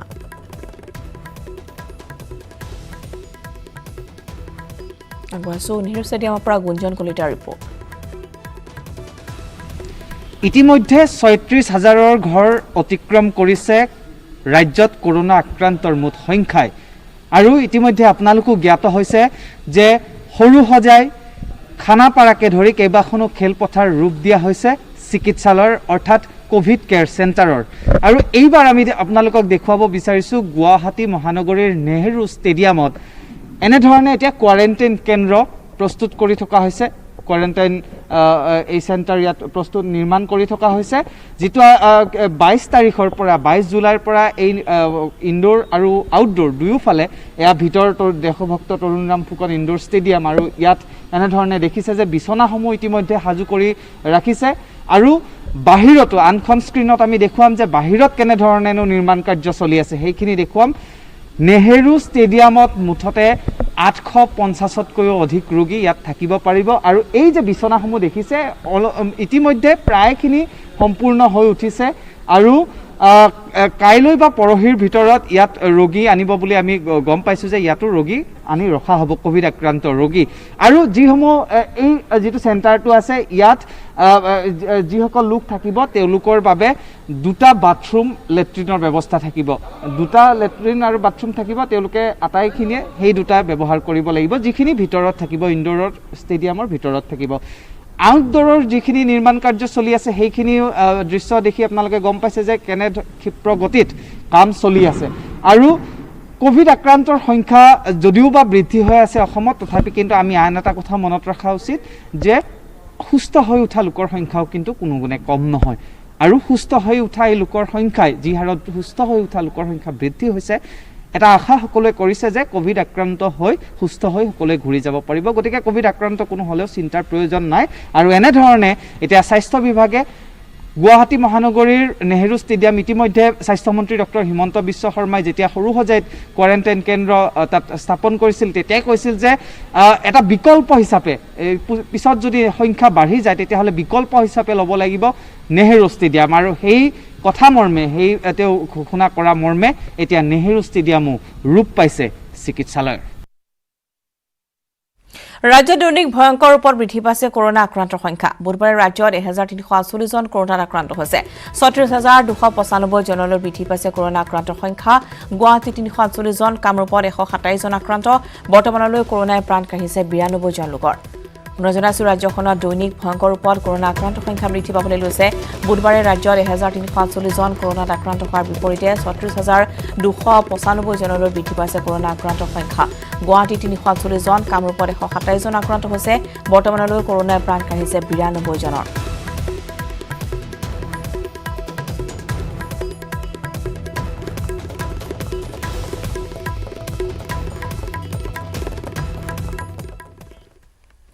জৈৱ বৈচিত্ৰতাৰ ৰক্ষাৰ বাবে বাঘ সংৰক্ষণৰ বিষয়ত ৰাইজৰ সজাগতা বৃদ্ধি পাইছে ৰাইজে বুজিছে যে বাঘক জীয়াই ৰাখিব লাগিব গতিকে বাঘক মানুহে ভাল পাবলৈ শিকিছে বুধবাৰে কাজিৰঙাৰ পৰমানন্দ লাহন প্ৰেক্ষাগৃহত বন বিভাগে আয়োজন কৰা বিশ্ব ব্যাঘ্ৰ দিৱসৰ অনুষ্ঠানত অংশগ্ৰহণ কৰি এই মন্তব্য কৰিছে বন আৰু পৰিৱেশ মন্ত্ৰী পৰিমল শুক্লবৈদ্যই চৰকাৰে বন্যপ্ৰাণীৰ নিৰাপত্তাৰ দিশত যথেষ্ট সফলতা লাভ কৰিবলৈ সক্ষম হৈছে বুলি তেওঁ মন্তব্য আগবঢ়ায় তিনিটা বানে বিধ্বস্ত কৰা কাজিৰঙাত এইবাৰ বন্যপ্ৰাণীৰ মৃত্যুৰ সংখ্যা যোৱা বছৰৰ তুলনাত বহু কম তাৰ কাৰণ বন বিভাগক ৰাইজৰ লগতে স্বেচ্ছাসেৱী সংগঠনে সহায় সহযোগ আগবঢ়োৱা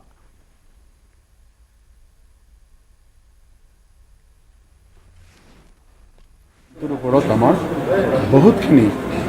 আমি প্ৰটেকশ্যন দিব সক্ষম হৈছোঁ আমি কাজিৰঙাত থিয় হৈ আমি কথা কৈছোঁ আপোনালোকে জানে যে এইবাৰ ইমান বানপানীৰ তাণ্ডৱৰ ভিতৰতো যোৱাবাৰতকৈ এইবাৰ আপোনালোকে দেখিছে যে আমাৰ বন্যপ্ৰাণী যিটো ফ্লাডেৰ কাৰণে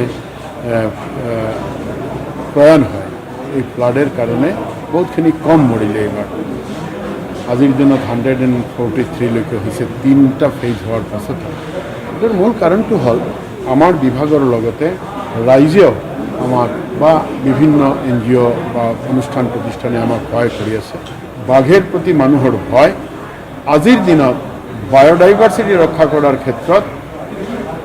বাঘেৰ প্ৰতিও ৰাইজেৰ ভালপোৱা বস্তুটো আহিছে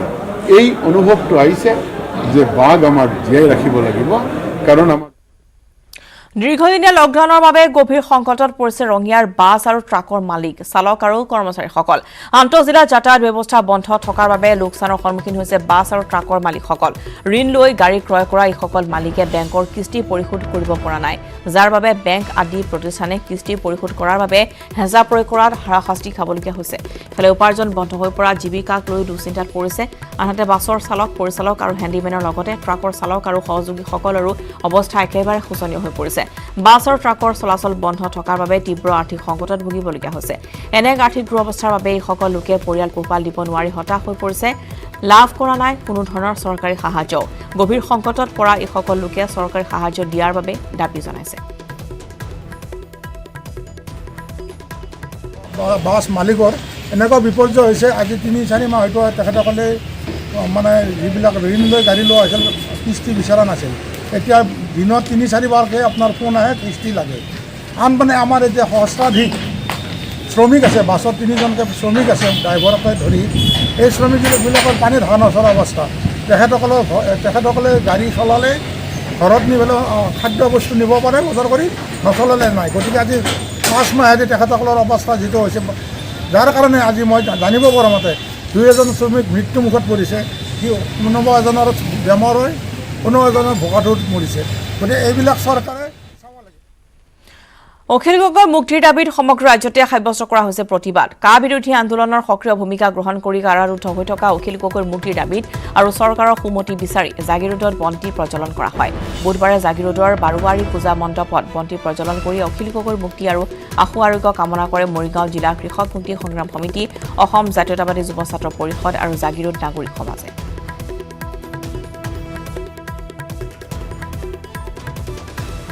সুস্বাস্থ্য কামনা আৰু অখিল গগৈ মুক্তিৰ দাবীত মৰিগাঁও জিলা কৃষক মুক্তি সংগ্ৰাম সমিতি জাতীয়তাবাদী যুৱ ছাত্ৰ পৰিষদ আৰু জাগিৰোডৰ নাগৰিক সমাজৰ প্ৰচেষ্টাত আমি সকলোৱে মিলি আজি অখিল গগৈ মুক্তিৰ কাৰণে আজি বন্তি প্ৰজ্বলন কাৰ্যসূচী কৰিছোঁ ইয়াৰ জৰিয়তে এই কাৰ্যসূচীৰ জৰিয়তে যাতে চৰকাৰৰ সুমতি আহে তেওঁলোকে যাতে বাৰম্বাৰ অখিল গগৈৰ ওপৰত গোচৰ জাপি নাথাকে তাৰ কাৰণে আমি ভগৱানৰ ওচৰত প্ৰাৰ্থনা কৰিছোঁ যাতে চৰকাৰৰ মুৰব্বীসকলক সুমতি আহে আৰু দুনাই যাতে নতুন নতুন কেছ তেওঁৰ ওপৰত জাপি দি নাথাকে বিদ্যুৎ কৰ্তনক লৈ অভয়াপুৰীৰ দৰি কিনা মাৰিত অপ্ৰীতিকৰ পৰিস্থিতি অভয়াপুৰী বিদ্যুৎ উপ সংগঠনৰ কৰ্মচাৰী আৰু বিদ্যুৎ গ্ৰাহকৰ মাজত মাৰপিট বিদ্যুৎৰ মাচুল পৰিশোধ নকৰাৰ বাবে অভয়াপুৰী বিদ্যুৎ উপ সংমণ্ডলৰ কৰ্মচাৰীয়ে বিদ্যুৎ কৰ্তনৰ বাবে যোৱাৰ সময়তে পৰিস্থিতি উত্তপ্ত হৈ পৰে বিদ্যুৎৰ মাচুল পৰিশোধ নকৰাৰ বাবে অভয়াপুৰী বিদ্যুৎ উপ সংমণ্ডলৰ নিৰ্দেশত কৰ্মচাৰীয়ে বিদ্যুৎ কৰ্তনৰ বাবে লক্ষ্য আৰ্যৰ ঘৰলৈ গৈছিল তাতে কৰ্মচাৰী আৰু গ্ৰাহকৰ মাজত বাকযুদ্ধ পিছত মাৰপিটৰ পৰিস্থিতিৰ সৃষ্টি হয় গৃহস্থ প্ৰথমে বিদ্যুৎ বিভাগৰ কৰ্মচাৰী প্ৰফুল্ল কুমাৰ ৰায়ৰ চকুত বিষ নাশক স্প্ৰে মাৰি দিয়াৰ লগতে বাঁহ লাঠি আদিৰে উপৰ্যুপৰি আক্ৰমণ কৰে মাৰপিটৰ ঘটনাত বিদ্যুৎ বিভাগৰ দুজন কৰ্মীক আঘাতপ্ৰাপ্ত হয় ইয়াৰ এজনৰ দুটাকৈ দাঁত ভাগি যায় ঘটনাস্থলীত তাৎক্ষণিকভাৱে বৰঘোলা আৰক্ষী চকীৰ এটা দল উপস্থিত হৈ বিদ্যুৎ বিভাগৰ কৰ্মচাৰীসকলক উদ্ধাৰ কৰি সৃজনগ্ৰাম প্ৰাথমিক স্বাস্থ্য কেন্দ্ৰত চিকিৎসাৰ বাবে ব্যৱস্থা কৰে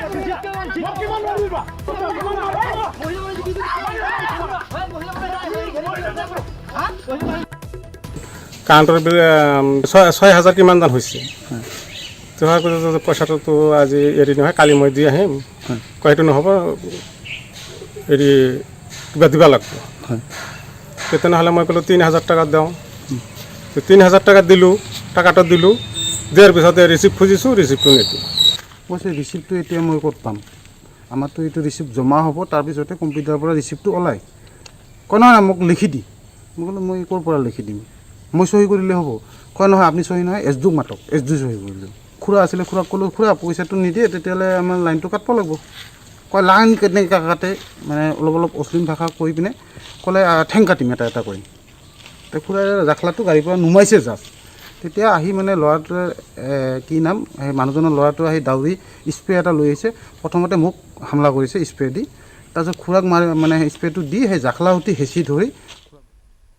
চাৰিটাকৈ বানে জোৰদা কৰা বজালীৰ কৃষিভূমিত ব্যস্ত ৰোৱনী কালদিয়া আৰু পহুমাৰা নৈৰ তাণ্ডৱে চাৰিবাৰকৈ বহুতৰে সপোন থান বান কৰি পেলোৱাৰ পিছত এতিয়া পুনৰ পথাৰত নামিছে কৃষক দুবাৰকৈ পথাৰত কপালৰ ঘাঁ মাটিত পেলাই কৃষকসকলে শস্য উৎপাদনৰ আশা পালি আছিল যদিও বানপানীয়ে কাঢ়ি নিলে কৃষকৰ সকলো সপোন এতিয়া বানপানীৰ প্ৰকোপ কমাৰ পিছতে সেউজীয়া সপোনৰ চানেগিৰে সোণোৱালী পথাৰ গঢ় দিবলৈ পথাৰত নামিছে ৰোৱনী বানে গৰকা ঘৰখনত আলৈ আঠানি নোহোৱা হৈছে ঠিকেই কিন্তু জীয়াই থকাৰ বাবে সংগ্ৰাম কৰি সকলো পাহৰি এনেদৰে আহিছে অসমীয়া ৰোৱনী তাৰ মাজতে ৰোৱনীসকলৰ মুখত ওলাইছে বিহু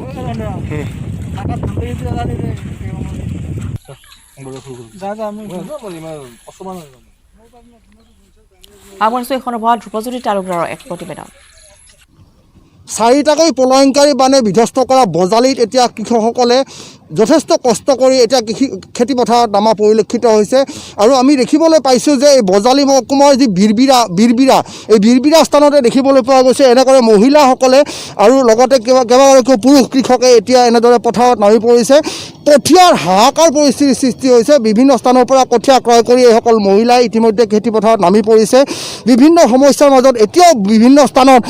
দেখিবলৈ পোৱা গৈছে বহু পৰিমাণৰ পানী এতিয়াও আবদ্ধ হৈ আছে খেতি পথাৰত ইতিমধ্যে বহু পৰিমাণ পানী আছে পানীৰ মাজতো কিন্তু এতিয়া কৃষকসকলে কিন্তু যি সপোন ৰচাৰ কাৰণে আগবাঢ়ি আহিছে এই স্থানীয় কেইগৰাকীমান মহিলা আছে তেওঁলোকৰ পৰা জানিব বিচাৰিম যে কেনেকুৱা সমস্যা হৈছে আপোনালোকে কঠীয়া ক'ৰ পৰা আনিছে আমি কঠীয়া কিনিয়ে আনিছোঁ ঘৰত যি চব্জি শাক চব্জি আছিল এইবিলাকো আমাৰ ধ্বংস হৈছে বৰ্তমান আমাৰ ঘৰত পানীয়ে আছে দৌহ মাৰে তাৰমানে দৌফালে মথাৰি ছিঙি গৈছে বৰ্তমান ঘৰত থকাৰো পৰিৱেশটো নাইয়ে তথাপিতো আমি আমাৰ শ্ৰম কৰি দুবেলা দুমুঠি খাবৰ বাবে আমি চেষ্টা কৰি আছোঁ অশেষ চেষ্টা কৰি আছোঁ কেৱল কৃষি কৰ্ম কৰি জীৱিকা নিৰ্বাহ কৰা এইসকল মহিলাই এতিয়া খেতি পথাৰত এনেদৰে শ্ৰম কৰি আছে কিন্তু দেখিবলৈ পোৱা গৈছে যে এই যিসকল মহিলা এই মহিলাসকলৰ কিন্তু এতিয়াও যথেষ্ট পৰিমাণে খেতি পথাৰত পানী আছে আপোনালোকৰ কঠীয়া নষ্ট হৈছে নেকি কঠীয়াটো নাইয়ে মাজে মাজে বহুত কেইঘৰ মানুহৰ কঠীয়া ৰুবলৈয়ে নাই আৰু যিসকলৰ আছে যিসকলৰ তাৰমানে টকা পইচা আছে সেইসকলে কিনি আনিছে আৰু কিছুমান মানুহৰ নাইয়ে একেবাৰে ৰুবলৈ আন এগৰাকী মহিলা আছে তেওঁৰ পৰা জানিব বিচাৰিম কেনেকুৱা সমস্যা হৈছে আপোনালোকৰ কেনেকুৱা সমস্যা হৈছে কঠীয়াৰ নাটনি তাৰ মাজতে আপোনালোকে এনেদৰে কষ্ট কৰি আছে বহুত নাটনি হৈছে আমাৰ ঘৰ দুৱাৰ ডুবি আছে এতিয়াও আমি পানীৰ তলতে আছোঁ বোকা পৰি একেবাৰে পলস পৰি আমি ঘৰ দুৱাৰ আমাৰ সেই ভাঙি চিঙি গৈছে কঠীয়াবিলাক নষ্ট হৈ গৈছে ৰোৱাবিলাকো যিখিনি ৰুইছোঁ সেইখিনিও নষ্ট হৈ গৈছে কঠীয়াবিলাক এতিয়া কিনি আনিব লগা হৈ গৈছে হয় চাৰিটাকৈ বানপানীয়ে বিধ্বস্ত কৰা এই বজালীৰ বিভিন্ন স্থানত এতিয়া দেখিবলৈ পোৱা গৈছে কেইবাবাৰো ইতিমধ্যে কঠীয়াসমূহ নষ্ট হৈ গৈছে আৰু এই কঠীয়াসমূহ নষ্ট হোৱাৰ পিছত এনেদৰে এতিয়া এই মহিলাসকলে পুনৰ এনেদৰে নামি পৰিছে পথাৰত আৰু মহিলাসকলক আমি দেখুৱাবলৈ লৈছোঁ যে তেওঁলোকে বিহু মাৰিছে, ফূৰ্তি কৰি ইতিমধ্যে এনেদৰে কঠীয়া ৰোপণ কৰিছে। অকণমান বিহু চেংদাং গছে বনে হলালে পাত, চেংদাং কুলি দিয়ে মগালে মাত, আমি নাচি দিলে ভাল লাগিব। ফুলিছে বসন্তত তুমি জানমণি নহাগত, প্ৰতিটো বহাগতে মৰম যাচি তোমাৰ অন্তৰত, গুণ গুণকৈ ভমৰাই জাকে জাকে ফুৰিছে, তোপাটোকে নাহৰ তগৰ জানজুৰি ফুৰিছে, জানমণি তুমি। হয়, এনেদৰে যিসকল মহিলা বা খেতিয়ক, এই খেতিয়কসকলে ইতিমধ্যে পথাৰত নামি পৰিছে, এনেদৰে বিহু গান তেওঁলোকে আওৰাইছে আৰু ইয়াৰ মাজে মাজে তেওঁলোকে কঠীয়া ৰোপণ কৰিছে। গতিকে আমি আশা কৰিছোঁ যাতে কৃষকৰ যি সপোন, এই সপোন যাতে বাস্তৱত ৰূপায়িত হয় আৰু যি শ্ৰম তেওঁলোকৰ সাৰ্থক হয়। অগপ বিজেপিৰ মিত্ৰতা সন্দৰ্ভত পুনৰ সৰব প্ৰাক্তন মুখ্যমন্ত্ৰী প্ৰফুল্ল কুমাৰ মহন্ত। বিজেপি চৰকাৰৰ সৈতে মিত্ৰতা কেৱল মন্ত্ৰী কেইজনৰহে আছে, বাকী সকলৰ নাই। বিজেপি চৰকাৰে অসম চুক্তিক অৱমাননা কৰিছে। উজনি অসম ভ্ৰমণলৈ অহা প্ৰাক্তন মুখ্যমন্ত্ৰী প্ৰফুল্ল কুমাৰ মহন্তই বুধবাৰে সন্ধিয়া মৰাণত সাংবাদিকৰে হোৱা বাৰ্তালাপত মিত্ৰতাক লৈ বিষোদগাৰ প্ৰকাশ কৰে। বিগত বিধানসভা নিৰ্বাচনত মিত্ৰতাৰ ফলত নিজেই ভুক্তভোগী বুলি উল্লেখ কৰে মহন্তই। অগপ চৰকাৰ কাৰ্যকালত অসমত তেলৰ ৰয়েলটি বঢ়োৱা, কয়লাৰ ৰয়েলটি বঢ়োৱা, এগ্ৰিকালচাৰ ইনকাম টেক্স বঢ়োৱাৰ লগতে তিনিচুকীয়ালৈকে ব্ৰডগজ ৰেলৰ সম্প্ৰসাৰণ সম্ভৱ হোৱা বুলিও তেওঁ দাবী কৰে। ইফালে অখিল গগৈ অন্যায়ভাৱে বন্দী কৰি ৰখা বুলি উল্লেখ কৰি প্ৰফুল্ল মহন্তই পুনৰ কৃষক নেতাজনক মুক্তিৰ দাবী জনায়।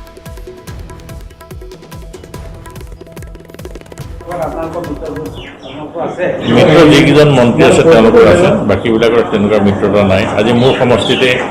যোৱা সাধাৰণ নিৰ্বাচনত বিজেপিৰ এটা অংশই মোৰ হৈ খটা নাই, মিত্ৰতা বুলি কথা ক'লো। তেওঁলোকে কংগ্ৰেছৰ হৈ খাটিছে, বিৰোধিতা কৰিছে। গতিকে অখিল গগৈ অন্যায়ভাৱে ৰখা হৈছে জেলত, এইটো মুক্তি দিব লাগে বুলি আমি বহুত দিন আগৰ পৰা কৈ আহিছোঁ। আজি জাতীয়তাবাদী শিবিৰৰ বহুকেইজন এই গভৰ্ণমেণ্টটোত আছে, কিন্তু তেওঁলোকে এই ক্ষেত্ৰত মৌনতা অৱলম্বন কৰিছে। অসম গণ পৰিষদৰ চৰকাৰৰ দিনত প্ৰথমবাৰ তেতিয়া প্ৰধানমন্ত্ৰী VP সিঙক কৈ 100 টকাৰ 90 টকা গ্ৰাণ্ট কৰোৱা হ'ল 10 টকা মাত্ৰ ঋণ, যিটো ফাইনেন্সিং পেটাৰ্ণ পৰিকল্পনা। আৰু এইটো প্ৰযোজ্য হৈছে 1990 চনৰ 1 এপ্ৰিলৰ পৰা। গতিকে ইয়াৰ ফলত ষ্টেট বেনিফিটেড হৈছে আৰু তাৰ কাৰণে আজি ষ্টেটে ফাইনেন্সিয়েল পজিশ্যনটো অলপ ভাল হোৱা দেখিছে। ইয়াৰ উপৰি তেলৰ ৰয়েলিটি বঢ়োৱা হ'ল, কয়লাৰ ৰয়েলিটি বঢ়োৱা হ'ল, এগ্ৰিকালচাৰ ইনকাম টেক্স বঢ়োৱা হ'ল। অসমৰ ডেভেলপমেণ্ট কৰিবৰ কাৰণে কেন্দ্ৰীয় চৰকাৰে পৰিমাণ কৰাই পেলায়। তিনিচুকীয়ালৈকে ব্ৰডগজ ৰেলৰ সম্প্ৰসাৰণ কৰোৱা হ'ল। অসমৰ মানুহে তেতিয়া কিন্তু আন্দোলন কৰিব লগা হোৱা নাছিল। আজি নুমলীগড় ৰিফাইনেৰী হ'ল, 2খনকৈ ইউনিভাৰ্চিটি আৰু এখন IIT। এই গোটেই ব্যৱস্থাটো হৈছিলে অসম চুক্তিৰ আণ্ডাৰত এটা আঞ্চলিক ৰাজনৈতিক দলৰ চৰকাৰ অসমত থকাৰ কাৰণে। আৰু সেইকাৰণে আজি দেখা গৈছে যে আঞ্চলিক ৰাজনৈতিক দলটোৰ প্ৰতি অসমৰ জনসাধাৰণৰ ক'ৰবাত আগৰ আস্থা নাই বুলি বিভিন্ন প্ৰচাৰ মাধ্যমত প্ৰচাৰিত হৈছে। খবৰ ল'বৰ কাৰণে অসমৰ বিভিন্ন ঠাইলৈ গৈছোঁ আৰু তাৰপিছত বিভিন্ন ঠাইত আমি ৰাইজৰ লগত মত বিনিময় কৰি আগবাঢ়ি আহি আছোঁ। হোম কোৱাৰেণ্টাইন বা লকডাউনৰ সময়ত বহুতৰ হাতত সৃষ্টি হৈছে বহু সম্পদ। এই সকলোবোৰ প্ৰচাৰ কৰিছে সংবাদকৰ্মীসকলে। নিতৌ কলম কেমেৰা হাতত লৈ খবৰ বিচাৰি ফুৰা সংবাদকৰ্মী এজন যেতিয়া হোম কোৱাৰেণ্টাইন হ'বলগীয়া হয়, তেতিয়া তেওঁ কি কৰিব?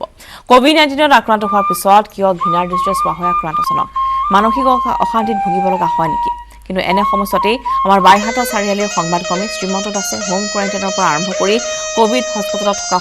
সময়ছোৱাত কিদৰে অতিবাহিত কৰিছিল সেয়া আমি দেখুৱাম। এই সময়ছোৱাত সংবাদকৰ্মীজনে উলিয়াইছে এখন জাল। কোনেও যাতে এই সময়ছোৱাত অন্তৰত দুখ পাই লৈ নাথাকে, তাৰ বাবে সংবাদকৰ্মীজনৰ 2 সন্তানেও দেউতাকৰ সৈতে দূৰত্ব বৰ্তাই ৰাখি গীতৰ সুৰ দিছিল বাঁহী আৰু পেঁপাত।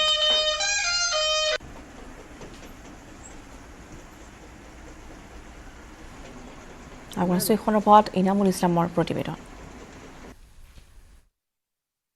COVID-19ত আক্ৰান্ত হৈছিল নিউজ 18 অসম নৰ্থ ইষ্টৰ এগৰাকী সাংবাদিকগৰাকী হৈছে বাইহাটা চাৰিআলিৰ সংবাদদাতা শ্ৰীমন্ত কুমাৰ দাস। নিজৰ দায়িত্বৰ খাতিৰত বিভিন্ন জনৰ সংস্পৰ্শত আহিছিল শ্ৰীমন্ত কুমাৰ দাস। তাৰ পিছতে সামাজিক দায়বদ্ধতাৰ প্ৰতি লক্ষ্য ৰাখি সোৱাব টেষ্ট কৰা হৈছিল। হোম কোৱাৰেণ্টাইন কৰা হৈছিল 7 দিন। তাৰ পিছতে ৰিজাল্ট আহিল পজিটিভ। তাৰপিছত ক'ভিড হস্পিটেললৈ প্ৰেৰণ কৰা হ'ল। এই ক'ভিড হস্পিটেলত থকা সময়ত অথবা ঘৰত হোম কোৱাৰেণ্টাইন থকা সময়ত কিদৰে দিন পালন কৰিছিল তেখেতৰ পৰা জানিবলৈ বিচাৰিম।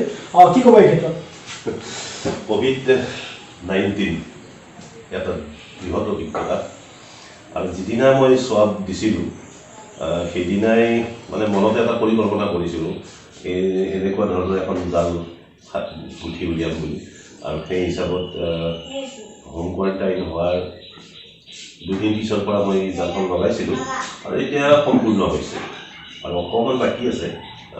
তাৰ মাজতো যিদিনাখন মোৰ পজিটিভ আহিল 7 দিন পিছত পজিটিভ অহাৰ লগে লগে যেতিয়া মোক ফোন কৰিলে তেতিয়া মই IIT অল্ড গেট হাউচ তাতে মোক ৰাখিছিলে। তাত যোৱাৰ সময়ত কিন্তু মোৰ এজন জ্যেষ্ঠ ভাতৃ সাংবাদিক দৈনিক অসমৰ সংবাদদাতা তেওঁ মোক এটা উপদেশ দিছিল যে তোৰ যদি কিবা হাতৰ কাম আছে তই সেইটো লৈ যাবি লগত। আৰু তেওঁৰ উপদেশ মৰ্মে মই জালখনো তাত লৈ গৈছিলোঁ মানে ক'ভিড কেয়াৰ চেণ্টাৰলৈ। আৰু তাতে মই তেনেকৈ জালখন এনেকৈ থকা সময়খিনি জালখন উঠি আছিলোঁ। আৰু যিখিনি সময়ত মই হোম কোৱাৰেণ্টাইন হৈ আছিলোঁ এইদৰে এই ৰুমটোৰ ভিতৰতে আবদ্ধ থাকি আৰু ওচৰতে মোৰ ডাঙৰ ল'ৰাটো সিও অলপ ব্যস্ত হৈ থাকে আৰু সিহঁতেও ওলাব নোৱাৰে। ওলালে মানুহে বেয়াকৈ হয়তো কৈ দিব মই যিটো এখন বৃহৎ সমাজত থাকোঁ গতিকে সেই বৃহৎ সমাজখনে হয়তো মোক বেয়া পাব বুলি মই নিজে হোম কোৱাৰেণ্টাইন হৈছিলোঁ আৰু মোৰ পৰিয়ালটোও মই হোম কোৱাৰেণ্টাইন কৰিছিলোঁ। আৰু মই এনেকৈ জাল উঠাত ব্যস্ত আছিলোঁ আৰু মোৰ ল'ৰাই যিটো ডাঙৰ ল'ৰা তাকো এনে কিছুমান মানে